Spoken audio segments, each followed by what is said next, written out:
介绍的是，弗莱德·科恩先生是运用信息安全保护的具有开创性的研究人员，他也是推进电子取证、物证检验鉴定科学的领导者。大家欢迎。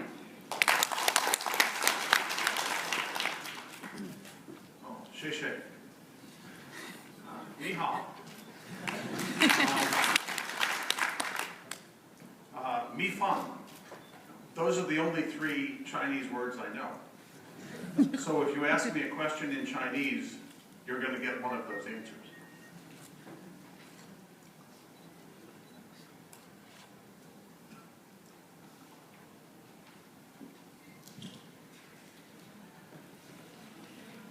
I want to talk about building a new scientific theory and practice for digital forensics. And hopefully I'll get that works good. The way I want to talk about this is talking about the past, the present, and the future. And trying to understand how we have the political system issues, the technological challenges, and the scientific basis for digital forensics. And then talk about how to move further into the future. I'm going to be talking about them within each area. I'm going past, present, future. So it's going to be organized a little bit screwy.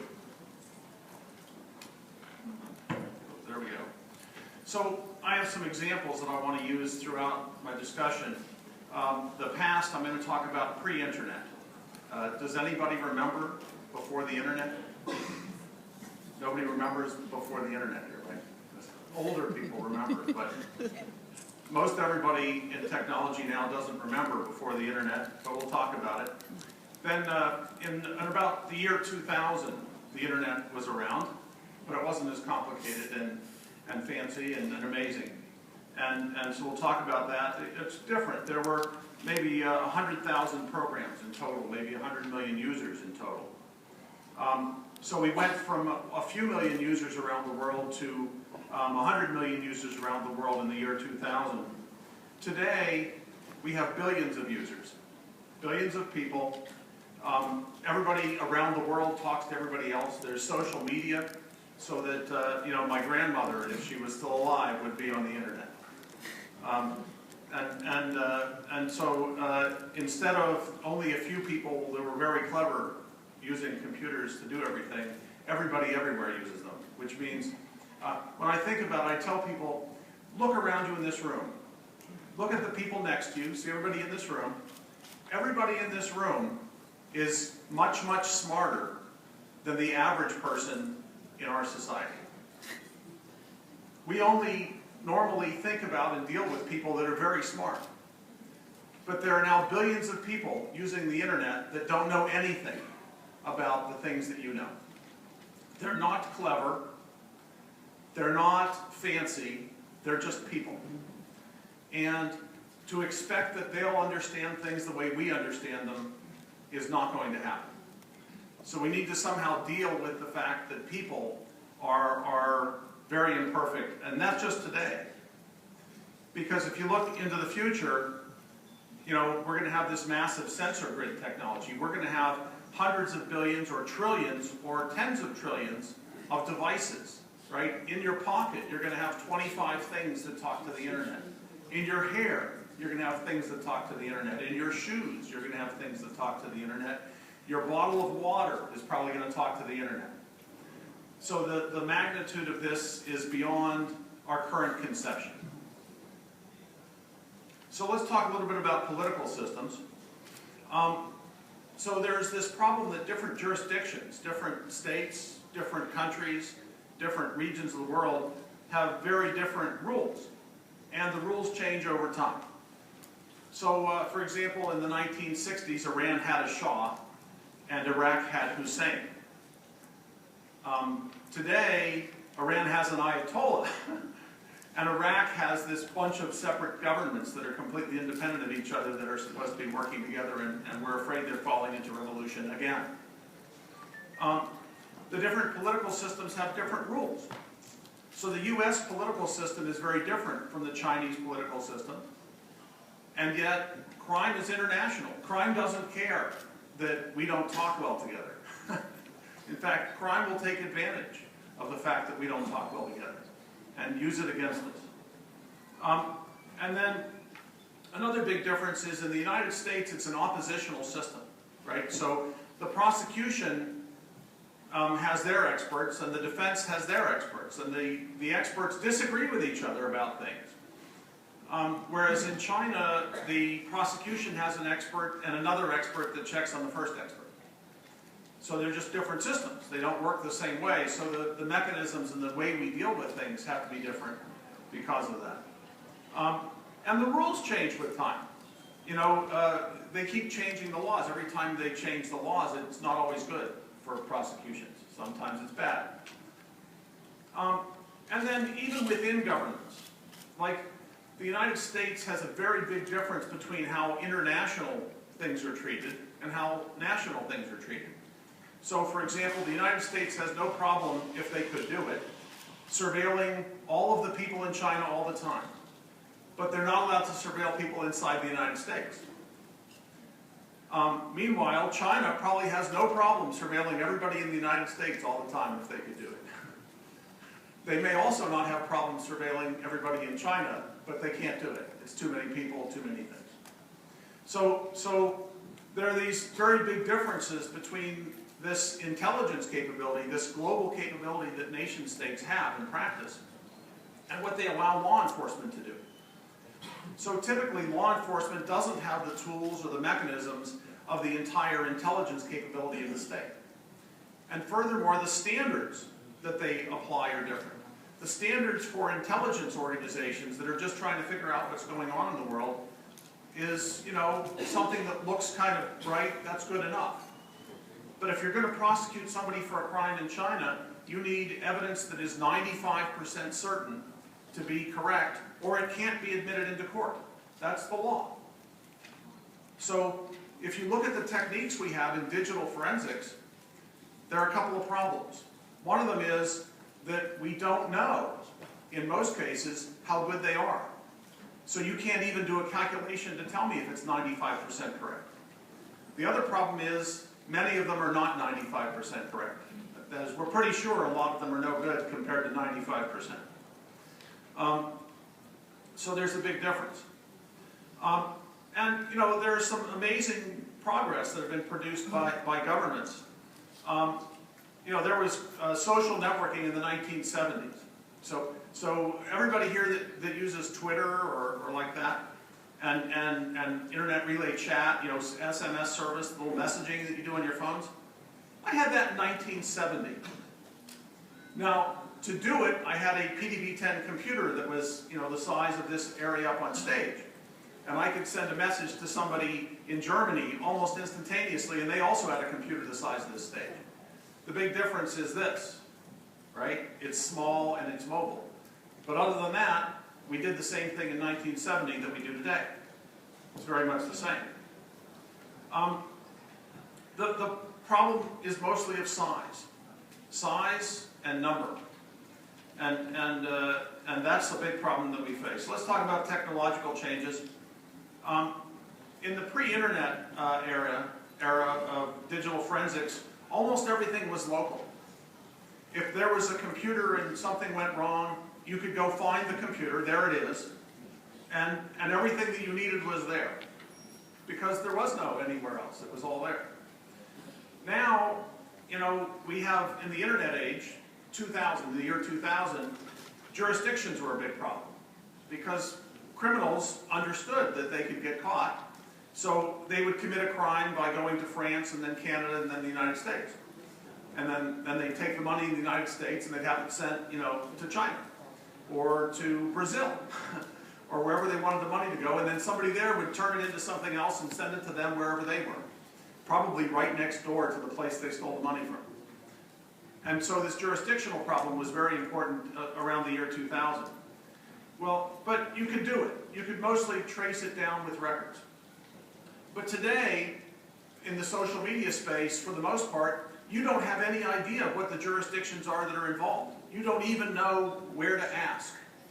If you get a Twitter message and you call up Twitter and say, where did this message come from, the chances are they don't know.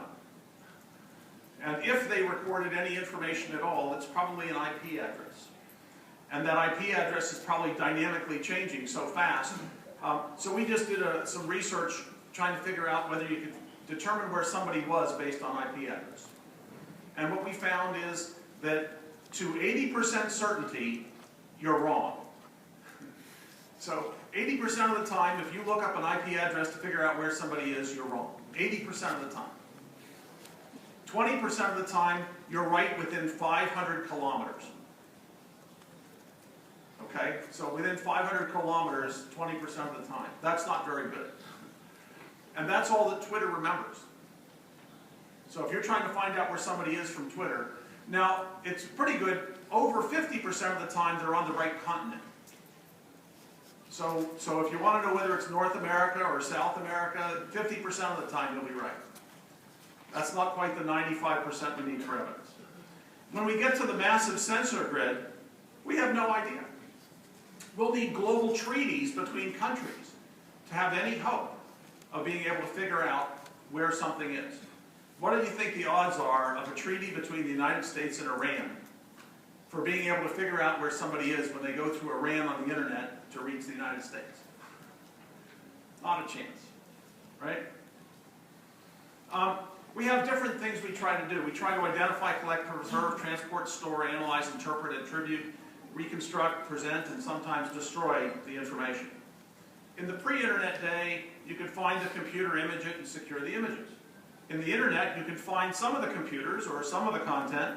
You could try to collect it online and try for some more subpoenas from there, and then secure some more content and go from system to system to system until you got it. In the social media space, you can find some links and do some kind of link analysis and collect online, you know, and then keep doing it a lot more and keep linking and linking and linking until a friend of a friend of a friend of a friend of a friend looks like they might be somebody you might be interested in. Oh, and there are 400 million of them.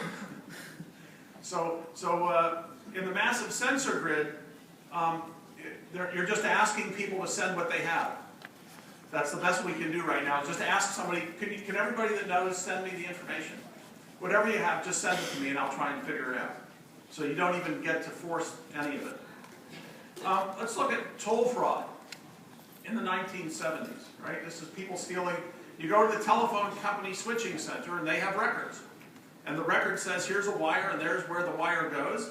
And from this wire, they broke in, you know, they used this switching center to steal this much money. Okay, you got it.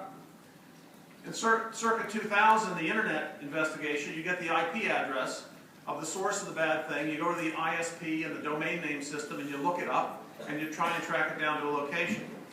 Now we get to the Boston Marathon. You know, this is only maybe a month ago. You ask the public to send in cell phone pictures. Send me your pictures from your cell phones and I'll try and figure out who the suspects are. And they went to the closed circuit television, right, of the people, the neighborhood where these things were, to all the stores, and asked for the CCTV information. And they collect via email. People email this stuff in, or they go to websites to pick it up. And then they can later on call everybody that had a cell phone and ask them to testify in the court case, right? So now let's look in the future. You know, you have this massive array of sensor technology that has all sorts of information about all sorts of things, and you're trying to somehow search it, but you don't own it. And the people who own it aren't going to let you use their computers and their infrastructure to search it. So you can sort of ask, you know, the big company, please tell me everything that you have in terms of video pictures from the top of your tower and all of your sensors throughout your building to try and figure out whether somebody next door was screaming at 2:30 p.m. and then try and do a voice analysis to figure out who was screaming. So it's just a completely different world. And by the way, this takes resources. Anybody here in law enforcement? Is anybody here in law enforcement, police? So if you work in law enforcement, around the world, you don't have the resources to do any of these things. I don't know anybody in law enforcement that has a supercomputer or a 100,000 node computer to do this kind of analysis. So is law enforcement going to go to Google and say, Google, could you please do this analysis for us? You know, That's not going to work. How are you going to use that for evidence? What are you going to do when you go to court and they say, well, how did you figure this out? And your answer is, well, I asked Google and they told me it was Joe. Right? That's not going to work. Okay. How do you transport and store it? Okay. Right now, the amount of data involved is so big that nobody can store it. Right? So you can almost store the amount of data on my cell phone and everybody's cell phone in this room. But everybody in this room, all of our cell phones combined and all the computers we have with us today, that's too much for most police departments to store today. And if you take everybody in the city of Shanghai, that's more than 20 million people, each one of them with, a terabyte of data, that's 20 million terabytes of data to figure out what's happening in Shanghai. So the storage is incredible, right? In the pre-internet, you just carry the devices off to the laboratory to analyze it. In the internet, you did the same thing. In social media, we just can't even do it. What are you going to search all of Gmail? You can't do it. There's no way. And in the future, in this massive storage in the cloud, you don't even know where it is. So you couldn't even find it to collect it. All you can do is sort of go to the service provider and say, please. And that's a problem. So, the transport is different. And you get a copy of these slides, so don't worry about it. The ability to analyze, interpret, and reconstruct it. Pre-internet, there was a person that reviewed everything. In the internet, a person still reviewed it. Around 2000, you'd gather it all and a human being could go look at it all. Today, no human being can analyze the amount of data available. You just use programs to do it. And the problem is, how do you even know that the programs are doing the right thing? Right? So when you do experiments to test the programs against known data, what you find is they're good 60% of the time. But that's not good enough to use in court. You need 95% right to use it in court. And today there are no programs that are certified to 95% right to do anything. Does anybody know of any program that's certified as 95% right in figuring anything out at all? By the way, does anybody know a person that's certified to be 95% right? No, nobody's 95% right. No people are that right, no computers are that right. And we don't have a scientific process to get to that. So without the scientific process, we don't have a hope of getting there. And, the same set of conditions, right? If you look at the Boston Marathon bomber, largely human reviews, there's limited, color and dress recognition. Look for somebody with a red coat. You might be able to do. But find a suspect. Remember, in the Boston Marathon case, the wrong suspects were on the front cover of the newspaper. Okay? The wrong suspects were put on the front cover of a newspaper in New York, and millions of people in New York were looking for the wrong people in the Boston Marathon case, and those innocent people, everywhere they went, people would point at them and say, "You're the bomber," and they'd say mean things to them. They had to hide. They had to, turn off their internet accounts and run away because they were falsely accused. And it wasn't the police that did it, it was the social media. It was all of our brilliant technology that automatically found the wrong people. So when things go wrong in the social media age, it's way, way worse than if they went wrong. 20 years ago, if somebody accidentally thought that I was a suspect, so what? 2 or 3 people knew. You could fix it. But now, the wrong people get accused, and for the next 50 years, everybody's going to look at them and say, "Weren't you the Boston Marathon bomber?" "No, I wasn't." "Well, that's not what the New York press said." You must be guilty. And the social media is the worst at this, because rumor dominates everything in the social media. And learning how to control rumor is something in the future that's extremely difficult, especially given that your government, my government, every government is starting to engage in trying to understand how to create and control rumor. Because remember, it's not just stopping rumors, you can also create rumors with the social media. Very dangerous stuff. The attribution is the biggest problem. Figure out who did it, right?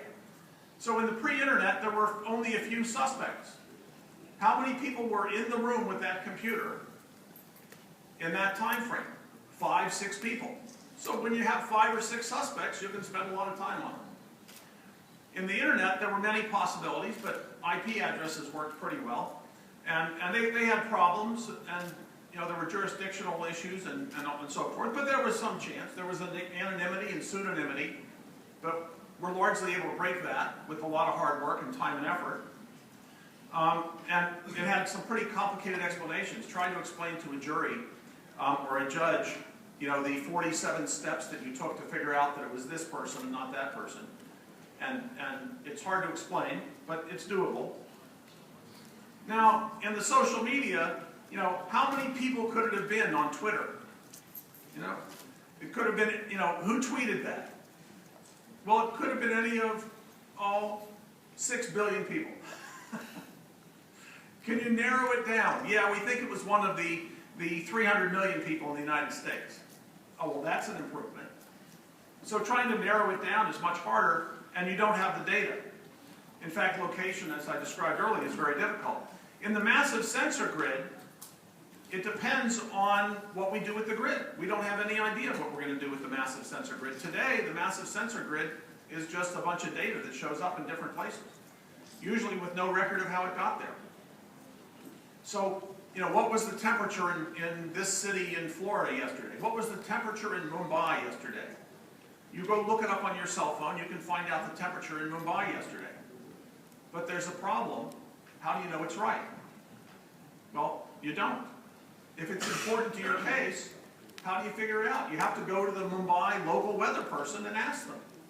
And they have to go down to some paper record they have. If it's just an electronic record, how do you trust it?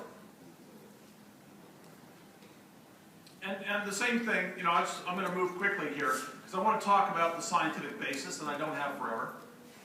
So science, over a very long time, has had this notion that we have cause acting through mechanisms to produce effects. Okay, that's fundamental to science, is causality. Causes act through mechanisms to produce effects. So in the pre-internet, we understood the physics and the electrical engineering of all the devices. And you could look at a device. Literally, you could open up the box and say, there's the transistor, and there's the wire, and there's the storage, and with a good enough microscope, you could find it. And you could do reconstruction, because there were only a few hundred possible programs that could have done anything. And there were only 5 or 6 people. So you could do a reconstruction and show this is the only way it could have happened, given the available information. In the internet, causality is too large, and we don't have enough tools. So it's very difficult to establish causality in almost anything. We can do reconstruction. So I can do a reconstruction and say, I could make the same effect that I observed. Here's this log. I can produce that same log by doing this sequence of steps. And I can do it experimentally and show that that worked. And then the other side, well, they say, well, but is there any other way to produce that same sequence? Yes, there is probably the answer. So when you get a record, a log of some sort, how do you know that that log reflects what you think produced it? And the answer today is we don't know. The best we can ever do right now is to say that this audit trail, this record, is consistent with this theory of what took place. But we can't say that there's no other event sequence that would have produced it. In fact, we know there are many other event sequences that could have produced the same log entry. And we have no way to tell which one, except very recently. Very recently, there's been advances in science called consistency analysis. And by trying to find inconsistencies, you can rule out many possibilities. So there's some hope, by using consistency of records when we have lots and lots of records, to find that there are only a few causal sequences that could have produced all of the consistent records involved. So now we get, to the social media age, where you have lots and lots and lots and lots of records, and maybe we have location records and time records and cell phone records and computer records and video camera records, and if we can correlate it all together, we might be able to get to a much better version of determining causality. We might be able to eliminate lots and lots and lots of the possibilities and say, this is a consistent description of how it took place, and no other description we've been able to identify is consistent. And if you give me any other description, we'll find the inconsistency that shows that your theory was not true. We can't prove that my theory is true, but so far every other theory we've come up with, we've shown is not true. And you know science works by refutation. All of science works by refutation. You have a theory, you try it out. If it works, that's okay. That's a confirmation, but it doesn't make it right. You get more and more confirmations, you get more and more confidence. But one refutation, and it's all over. So if you get more and more and more records, and they're all consistent with this theory, and nothing refutes it, you start to become very confident. When do you get to 95% certain? We don't have a theory for that yet.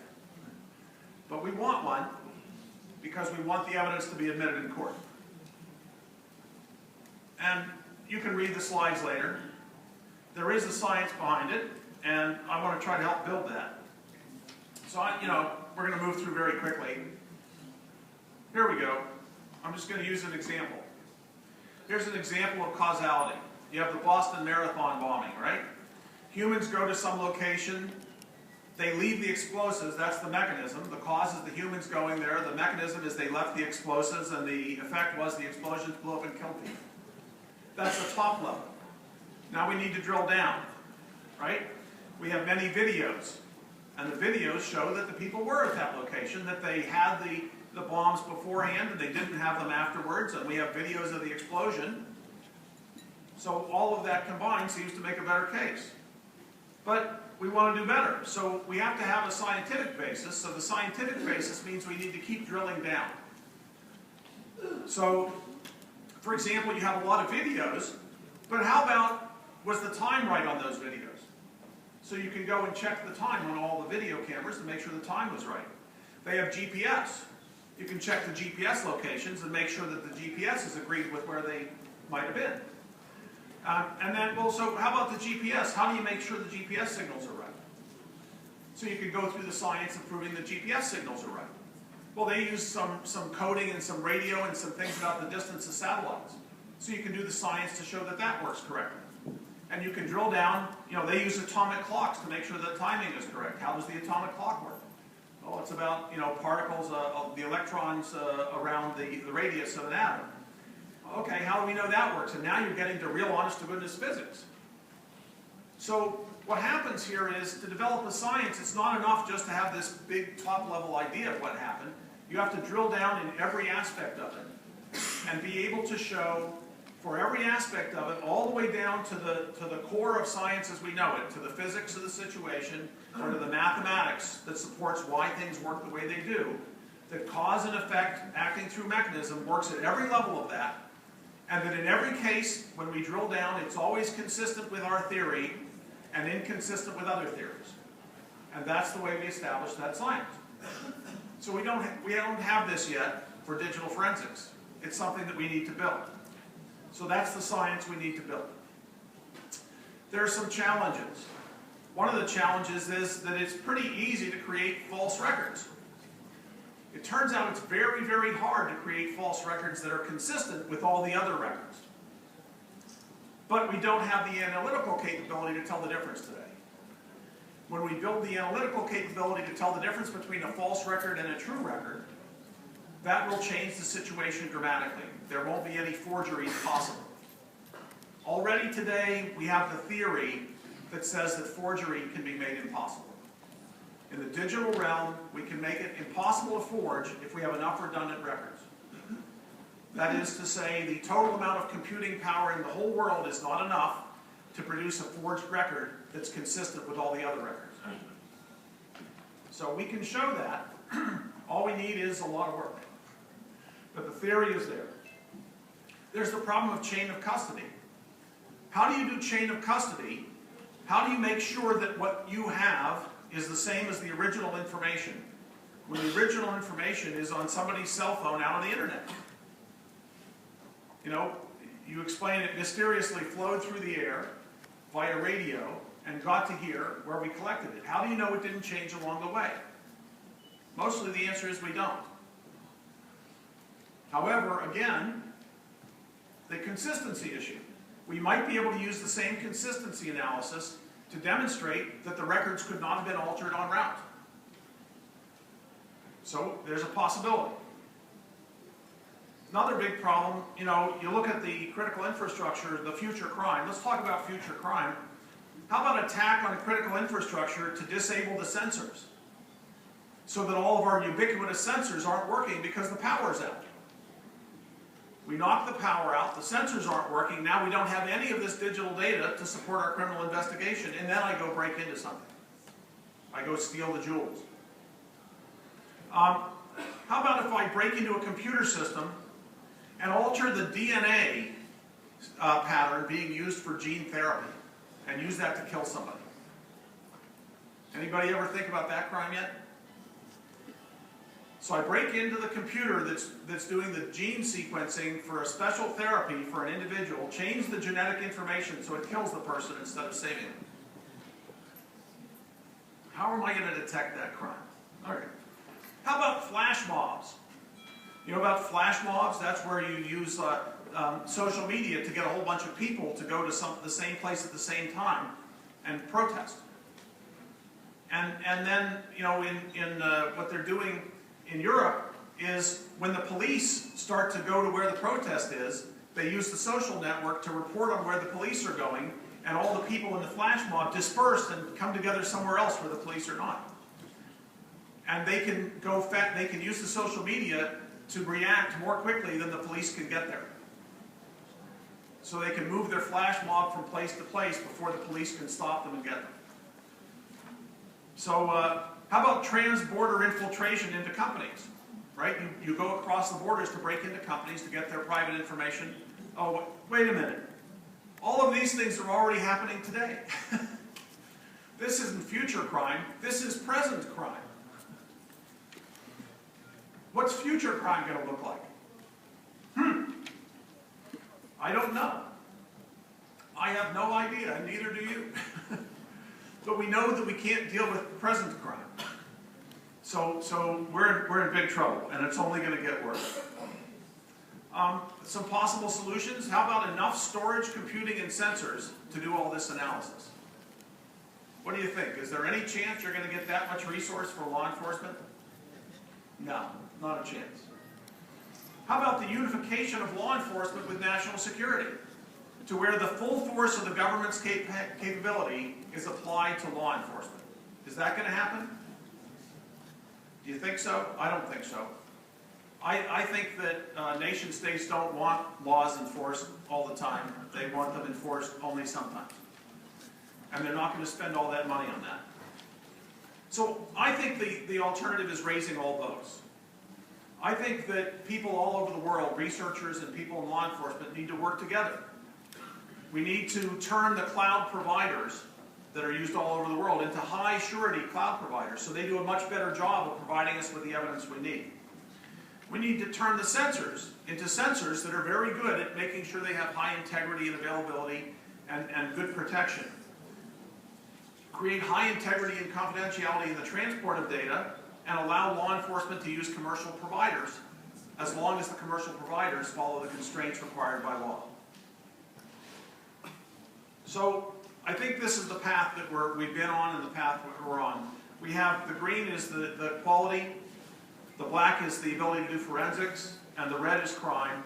You can see crime is going up faster and faster. The quality of the things that we have to fight crime is going down, and it's almost leveled off. And the forensics capacity has been going down and is just starting to go back up. And right now the problem is we're losing the race. So what we need to do is bend the curve. We need to bend the curve to where the forensics and the surety of the mechanisms that we have is getting better faster than crime. Because right now crime is getting better much faster than everything else. We need the law and the judiciary to be well informed, and they're not. They need to understand the scientific nature of things. And by the way, the people in digital forensics, and they also have to understand the scientific nature of things today. We don't really teach very good science in digital forensics. It's more like the mystic arts. So it's mysticism instead of science. And I think you need to have the providers meet a standard of practice. You need to define a standard of practice for the internet service providers and for the cloud service providers so that they have a quality that allows their data to be usable for law enforcement purposes and for legal purposes. So how can we work together? Let me just suggest, before I leave, that there are some conferences on a global basis and some groups on a global basis that are working on this that we can work with. An example is digital diplomatics. Diplomatics is a field that's been around since the 1400s that is the basis for most of the way that we do documents in our legal system. And it's being updated for the digital age on a global basis. And there's a conference called the Digital Diplomatics Conference in the fall. And it has groups from all over the world. So there's a group from China and from the Pacific Rim that's participating in this activity. So you should contact the people that run this conference and get involved with them and help define the new future of how we understand documents and their use in court cases across the legal systems of the world. There are things like the Cloud Security Alliance that help to create standards for how to do protection in the cloud computing environment. This conference is a good place to get started, and others like it. The IFIP has Technical Committee 11, which some people here are members of. And this is a conference that's been going on around the world for several years, and it's an international group. And it's a good place to meet to try to move this thing forward. I think, working together is fundamental. And so the question is, how can we work together? And here I am. I'm here to work with you. So come over and talk to me. You can visit me at the website all.net, all.net. And my slides are online at all.net, so you can download them now and read all the stuff I didn't say. Thank you.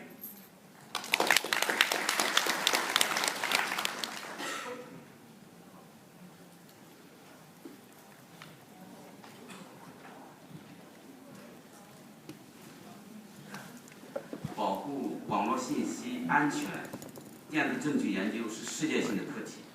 来自国外专家的精彩